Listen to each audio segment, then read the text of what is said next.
สวัสดีกินข้าวแรกนังกันเด้อมีก้อยซี่ในกาทั่วแตงแล้วก็พักมากินตรงกัน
แปลงได้พี่น้อง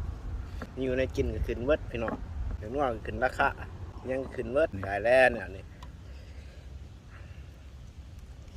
หาเงินแหงหยาบกองยังก็ขึ้นเลยอันนี้เกลือยังขึ้นราคากินยากุ้งเลยก็ควายว่าหนักบ้าง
เผ็ด